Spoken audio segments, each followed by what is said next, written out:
Sir అలాగే 50 years దాటాక menopause వల్ల చాలామంది మహిళలు ఇబ్బంది పడుతుంటారు. అలాగే మీరు ఇప్పుడు చెప్పినట్టు స్ట్రెస్కి గురవుతూ ఉంటారు చాలామంది. ఆందోళన, చిరాకు ఇట్లాంటివి నేను కూడా విన్నాను తరచుగా. ఇలాంటి వారికి మీ దగ్గర డైట్ ఉంటుందంటారా? ఖచ్చితంగా ఉంటుందండి. సో మెనోపాజ్ అన్నది లేడీస్లో కామన్గా వచ్చే, అది ఏజ్ పరంగా వచ్చేది అనమాట. సో 45 ఇయర్స్ దాటిన తర్వాత ఖచ్చితంగా మెనోపాజ్ వస్తుంది అందరిలో కామన్గా. సో మెనోపాజ్లో మెయిన్గా ఏమవుతుందంటే హార్మోనల్ ఇంబ్యాలెన్స్ ఉంటుంది. మెయిన్గా ఈస్ట్రోజన్ లెవెల్స్ అంటాం అన్నమాట. ఆ ఈస్ట్రోజన్ లెవెల్స్ బాగా తగ్గిపోవడం వల్ల, హార్మోనల్ ఇంబ్యాలెన్స్ రావడం వల్ల సిమ్టమ్స్ వస్తాయి. సిమ్టమ్స్ ఎలా ఉంటాయంటే హార్ట్ ఫ్లషెస్ ఉంటాయి, మీరు అన్నట్లు ఈజీగా చిరాకు పడుతుంటారు, ఇరిటబిలిటీ ఉంటుంది, యాంగర్, డిప్రెషన్ ఉంటుంది, అలానే హెయిర్ ఫాల్, బరువు పెరిగే ఛాన్స్ కూడా ఉంటుంది. సో ఇవన్నీ కూడా ఎందువల్ల అంటే హార్మోనల్ ఇంబ్యాలెన్స్ వల్ల, ప్లస్ బరువు మనం ఏజ్ పెరిగే కొద్దీ కొంత మజిల్ లాస్ ఉంటుంది అన్నమాట. ఏజ్ రిలేటెడ్ మజిల్ లాస్ అంటాం అన్నమాట.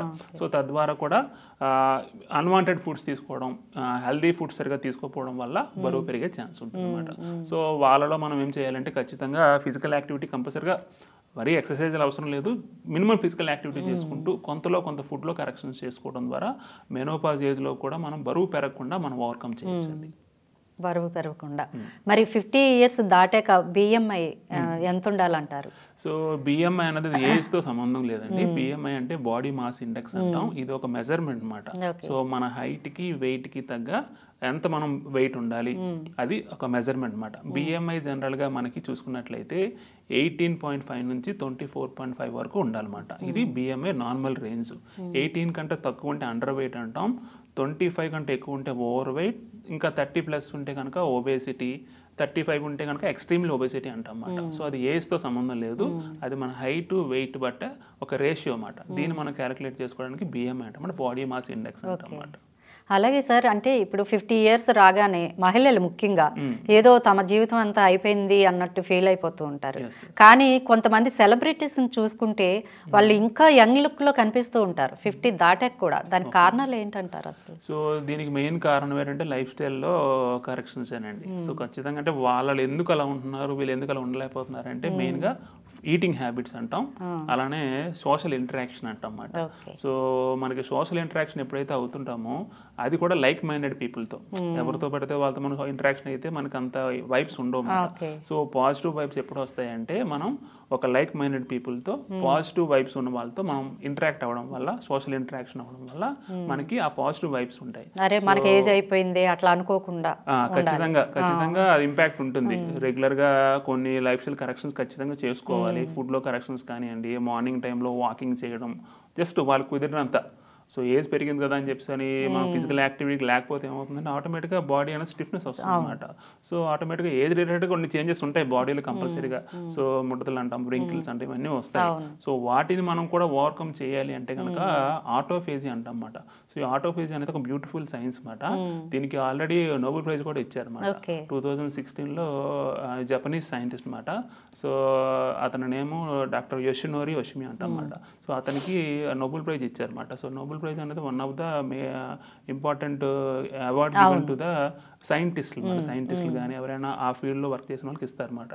సో అతను ఒక ఇంటెన్సివ్ వర్క్కి 2016లో the government has given Nobel prize అండి. సో ఈ కాన్సెప్ట్ ఎవరైతే ఫాలో అవుతున్నారో వాళ్ళందరూ కూడా ఏజ్ కూడా యంగ్ లుక్ ఉంటుంది. ఎందుకంటే సో ఆటోఫేజ్ అంటే ఏం లేదండి. సో మనం ఫుడ్లో కరెక్షన్స్ చేసుకుంటూ, ఫుడ్కి గ్యాప్ మెయింటైన్ చేసుకుంటూ, ప్రాపర్గా బాడీని మెయింటైన్ చేసుకుంటే సో ఆటోఫేజ్ ఆటోమేటిక్గా బాడీలో యాక్టివేట్ అవుతుంది అన్నమాట. సో ఎప్పుడైతే ఆ ఫేజ్ యాక్టివేట్ అవుతుందో మనకి యంగ్ లుక్స్ ఉంటాయి. ఖచ్చితంగా ఏజ్ మనకు కనిపించదు. ఎందుకంటే మనం వెయిట్ కంటే ఎక్కువ ఉన్నామంటే ఆటోమేటిక్గా ఏజ్ని మనం ముందుకు తీసుకెళ్ళినట్లు అనమాట.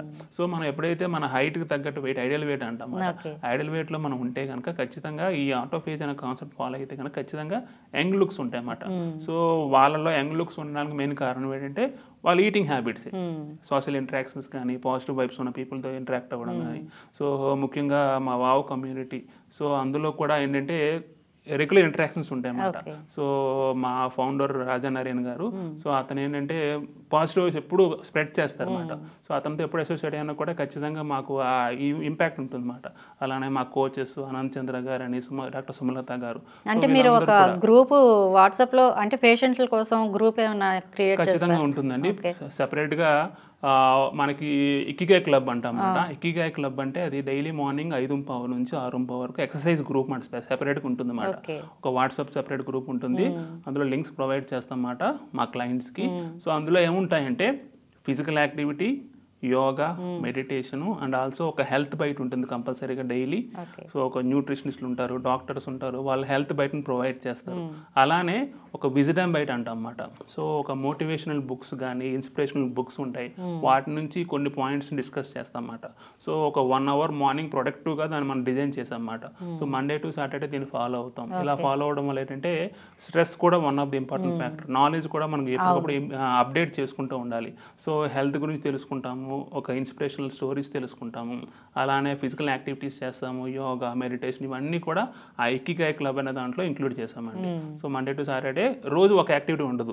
ఒక రోజు డ్యాన్స్ వర్కౌట్స్, ఒక రోజు HIIT వర్కౌట్స్, అలా వర్కౌట్స్ మారుతుంటాయి అన్నమాట. సో ఎందుకంటే బాడీకి కూడా చేంజ్ కంపల్సరీ కావాలి. రోజు ఒకటే ఎక్సర్సైజ్ చేస్తాం, బాడీ దానికి యాక్సెప్ట్ చేయదు అన్నమాట. ఎప్పటికప్పుడు మనం ఫిజికల్ యాక్టివిటీ చేంజ్ చేసుకుంటూ యాక్టివిటీస్ చేంజ్ చేస్తాము, ఆటోమేటిక్గా బాడీలో చేంజెస్ వస్తాయి అన్నమాట. అలాగే బాడీ డీహైడ్రేట్గా అయిపోవడానికి ముఖ్య కారణాలు ఏంటి? వాటర్ పాత్ర ఎంతవరకు ఉంటుంది సార్ అసలు? సో డీహైడ్రేషన్ అన్నది ప్రెసెంట్ డేస్లో అందరిలో కామన్గా చూస్తున్నాం. డీహైడ్రేషన్ ఎందువల్ల వస్తుంది అంటే the name it self, hydration లేకపోవడం అంటే ప్రాపర్ వాటర్ ఇంటేక్ లేకపోవడం. సో వాటర్ కూడా ఒక ఫార్ములా ఉందండి. సో అది ఎలా అంటే మన యొక్క వెయిట్ by 10 - 2 అంటమాట ఫార్ములా అన్నమాట. ఈ ఫార్ములా ఫాలో అయినట్లయితే ఫర్ ఎగ్జాంపుల్ ఒక 70 kg ఉన్న వ్యక్తి ఒక by 10 అంటే 7 - 2 అంటే 5 లీటర్ల వాటర్ కంపల్సరీగా తీసుకోవాలి. సో కొంతమంది పెర్ డే తీసుకోవాలి కంపల్సరీగా. సో కొంతమంది అసలు 1 లీటర్ 2 లీటర్ కూడా వాటర్ తాకరు. సో వాళ్ళలో ఏమవుతుందంటే డీహైడ్రేషన్ వస్తుంది అన్నమాట. సిమ్టమ్స్ ఈజీగా గమనిస్తాం అన్నమాట. స్కిన్ డ్రై అయిపోతుంది, ఈజీగా వీక్నెస్, లెథర్జీ ఉంటుంది. అలానే స్కిన్ డ్రై అయిపోవడం వల్ల లిప్స్ డ్రై అయిపోవడం, ఈజీగా సోల్స్లో క్రాక్స్ రావడం, ఇవన్నీ కూడా డిహైడ్రేషన్ సిమ్టమ్స్ అన్నమాట. సో మనం బరువు తగ్గాలి, వెయిట్ లాస్ అవ్వాలి అంటే హైడ్రేషన్ కూడా బాడీకి చాలా ఇంపార్టెంట్. ఎందుకంటే వాటర్ అనేది ఒక ఇంపార్టెంట్ న్యూట్రియంట్ అన్నమాట. సో తగినంత వాటర్ ప్రొవైడ్ చేయాలి కంపల్సరీగా. మనం రెగ్యులర్ తీసుకునే ఫుడ్లో అంత వాటర్ తీసుకోలేము, ఎందుకంటే మల్టిపుల్ ఈటింగ్స్ తీసుకుంటూ ఉంటాం. ఇన్ బిట్వీన్ వాటర్ తీసుకునే ఛాన్స్ తక్కువ ఉంటుంది. సో ప్రత్యేకంగా వావ్ కమ్యూనిటీలో ఏం చేస్తామంటే ఫుడ్కి గ్యాప్ మెయింటైన్ చేస్తాం. ఆ గ్యాప్లో మనం లిక్విడ్స్ ఎక్కువ తీసుకుంటాం అన్నమాట. సో తద్వారా బాడీకి కావాల్సిన ఎంత క్వాంటిటీ ఆఫ్ వాటర్ మనం ప్రొవైడ్ చేస్తామంటే వాళ్ళ యొక్క వెయిట్ బట్టి ప్రొవైడ్ చేస్తాం అన్నమాట. సో ఫుడ్ కరెక్షన్స్ చేసుకుంటాం, వాటర్ కరెక్షన్స్ చేసుకుంటాం. సో తద్వారా ప్రాపర్ హైడ్రేషన్ బాడీకి అందుతుంది. అది వెయిట్ లాస్లో చాలా యూజ్ అవుతుంది. అంటే ఇప్పుడు ఫుడ్కి గ్యాప్ అన్నారు కదా, ఎంత గ్యాప్ తీసుకోవాలంటారు? అంటే కొంతమంది 2 hours ఒకసారి తింటూ ఉండాలి అని చెప్తూ ఉంటారు. అవునండి. సో అది ఫుడ్ గ్యాప్ అన్నది అది ఒక రాంగ్ కాన్సెప్టే చెప్పాలండి. ఎందుకంటే మల్టిపుల్ ఈటింగ్స్ ఎప్పుడు కూడా బరువు పెరగడానికి కారణం అవుతుంది. సో మల్టిపుల్ ఈటింగ్స్ అన్నది జనరల్గా డయాబెటీస్ ఉన్న వాళ్ళు మల్టిపుల్ ఎక్కువ తినండి కొద్ది తక్కువ టైంలో అంటారు. సో అది ఎందువల్ల అంటే వాళ్ళు యూజ్ చేసే మెడికేషన్స్ వల్ల ఏమవుతుందంటే ఎక్కువ ఆకలి ఉంటుంది అన్నమాట. సో దానికోసం అని చెప్పి వాళ్ళు తినకపోతే ఏమవుతుంది, గ్లూకోజ్ బ్లడ్ తగ్గిపోతుంది అన్నమాట, షుగర్ లెవెల్స్ తగ్గిపోతాయి, సో వీక్ అయిపోతారు అన్నమాట. సో అది అందుకోసమని వాళ్ళు ఏంటంటే రిపీటెడ్గా తినండి అంటారు. కానీ ఎప్పుడైనా కూడా బరువు పెరుగుతున్నారు ఒబెసిటీ అంటే దానికి మెయిన్ కారణం మల్టిపుల్ ఈటింగ్స్. సో మల్టిపుల్ ఇప్పుడు మనం ఎంత వీలైతే అంత కట్ చేసుకుని గ్యాప్ మెయింటైన్ చేయాలి కంపల్సరీగా. దాని బదులు లిక్విడ్స్ తీసుకోవచ్చు అంట. లిక్విడ్స్ ఖచ్చితంగా తీసుకోవచ్చు అండి. లిక్విడ్స్ అంటే ఓన్లీ వాటర్ అనే కాదు, వాటర్లో మనం లెమన్ యాడ్ చేసుకోవచ్చు, లైట్గా రాక్ సాల్ట్ యాడ్ చేసుకోవచ్చు, లైట్గా పెప్పరు, లైట్గా ఇంకా జీరా, ఇవి యాడ్ చేసుకుంటే మసాలా వాటర్ అంటాం. దాన్ని మనం ఇన్ బిట్వీన్ తీసుకుంటూ ఉండవచ్చు. కావాలంటే గ్రీన్ టీ తీసుకోవచ్చు, యాంటీ ఆక్సిడెంట్స్ ఉంటాయి. గ్రీన్ టీలో మనం ఒక స్పూన్ బటర్ కలుపుకుంటే దాన్ని మనం బుల్లెట్ గ్రీన్ టీ అంటాం అన్నమాట. సో బటర్ వెన్న కలుపుకోవడం వల్ల ఇన్స్టెంట్గా ఎనర్జీ వస్తుంది, వాళ్ళకి వీక్నెస్ కూడా ఉండదు. అలానే కాఫీ తీసుకోవచ్చు, కావాలంటే బ్లాక్ కాఫీ, మళ్ళీ షుగరు పాలు యాడ్ చేస్తే ఇంకా ఉపయోగం లేదన్నమాట. బ్లాక్ కాఫీ తీసుకోవచ్చు లిమిటెడ్గా. అందులో కూడా మీరు ఒక స్పూన్ బటర్ కలుపుకున్నట్టు దాన్ని బుల్లెట్ కాఫీ అంటమాట. సో డైట్ చేసే వాళ్ళలో ఇది ఒక ఇన్స్టెంట్గా వీక్నెస్ వస్తుంది అన్న వాళ్ళకి మంచి డ్రింక్ అని చెప్పొచ్చు అన్నమాట. ఇది తీసుకోవడం వల్ల ఇన్స్టెంట్ ఎనర్జీ వస్తుంది. సో మీకు ఎటువంటి సైడ్ ఎఫెక్ట్స్ ఉండవు అన్నమాట. సో డైట్లో మీరు ఇది సజెస్టబుల్ అన్నమాట, అలా చేసుకోవచ్చు, నో ప్రాబ్లం.